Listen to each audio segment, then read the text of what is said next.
Scheduled for release in May, Bethesda just released a demo version of its new take on Prey. After the cancellation of Prey 2, Arcane Austin has taken the lead on an entirely new project under the Prey name. This new game is a complete reboot and, at least based on the demo, shares nothing with the original title. But what we have here instead is a new take on the formula made popular by games such as System Shock and BioShock, perhaps even to a fault. We'll see what the final game holds in store for us when it releases shortly, but for now we just wanted to focus in on the performance and visuals of the game in this demo. Despite the Arcane name and the Bethesda connection then, the choice of engine for Prey is somewhat unexpected. Rather than going with Arcane's own Void engine, which is derived from id Tech, or simply making use of id Tech itself, Arcane Austin has opted to build Prey using the latest version of CryEngine. Now, CryEngine is a very powerful platform, but its history on consoles has not always been especially positive. From very long loading times and low frame rates, the CryEngine logo was often a cause for concern, unless of course the game was developed by Crytek itself or available on the PC. After spending some time with Prey, however, I walked away impressed with its usage of the engine. It's not a stunning game by any means, and it can feel dated at points, but it offers very large maps to explore and some solid art direction.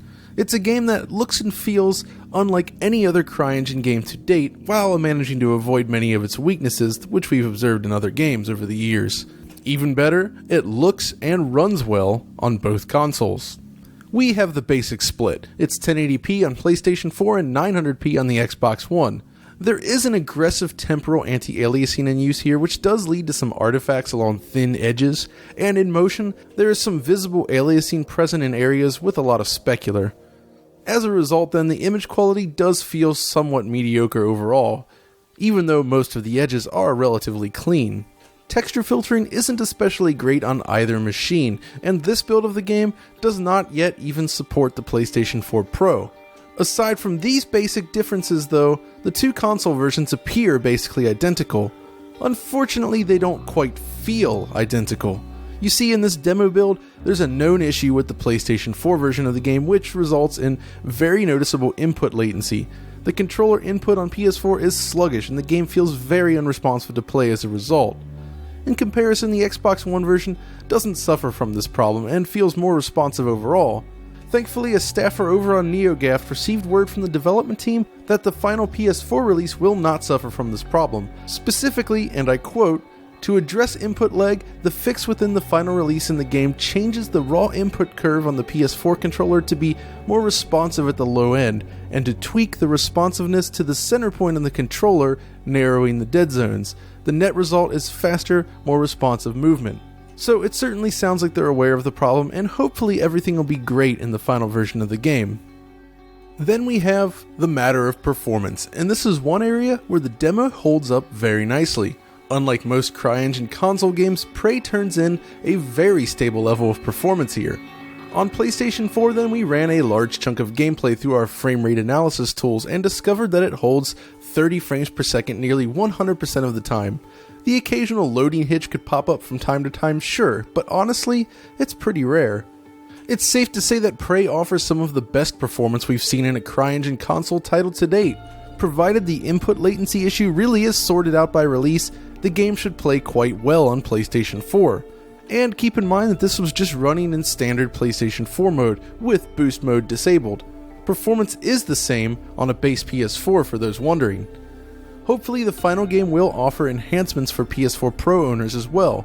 A higher resolution would certainly go a long way towards cleaning up the visual artifacts after all. So how about the Xbox One then? Well, we decided to test this out on an Xbox One S first and foremost, and it runs great overall. The level of consistency is nearly on par with the PlayStation 4 version of the game. I say almost simply because there is one area where we could drop the frame rate at will. Strafing around in front of this potted grass here really gives the engine a workout on Microsoft's system.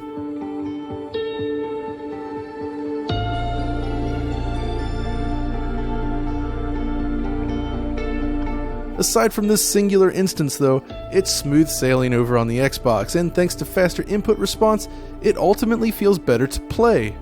If anything, this consistency makes for a somewhat boring comparison here. There really isn't much more to say about the frame rate when it's this stable. Well, okay, there is still a chance that the grass issue I mentioned before could rear its head in other circumstances, so there is certainly a chance for slowdown on Xbox One, but that was the only place where we were able to actually trigger it during the demo at least. When the final game is released then, I'll definitely be sure to put it through its paces and see how it holds up over a larger test area. Next up are the loading times. This is one area where CryEngine titles definitely have presented problems in the past. Most recently, Sniper Ghost Warrior 3 can take more than 5 minutes to load, while Lichdom Battle Mage was about half that, just to name a couple. Prey is an interesting one then. It still takes a long time to load on both consoles, coming in at just over 1 minute on the PlayStation 4, and even more than that on Xbox One. That is very long, no doubt, but it is admittedly shorter than most other CryEngine console games. Now, this problem is compounded by the fact that the game appears to be divided up into chunks. While each level area does admittedly appear quite massive, there does appear to be loading screens between each major area, a la Bioshock, and each one of them requires the same amount of loading. In this demo, there are 2 areas to explore, and they are both very large, so we're not yet sure just how often you're going to be looking at these loading screens. Based on the demo, it doesn't seem like it's going to happen very often, but we'll have to wait for the final game to find out. The silver lining here then is the quick loading upon death. Respawning is very fast and never makes you wait very long, so once you're in the world and playing, loading really isn't a big deal. It's just moving between the zones that leaves us concerned. Another issue that we feel deserves a mention centers on the audio mix. Now, the soundtrack here by Mick Gordon is absolutely awesome, but its usage can be grating at certain points, with a loud battle tune kicking in whenever any enemy shows up.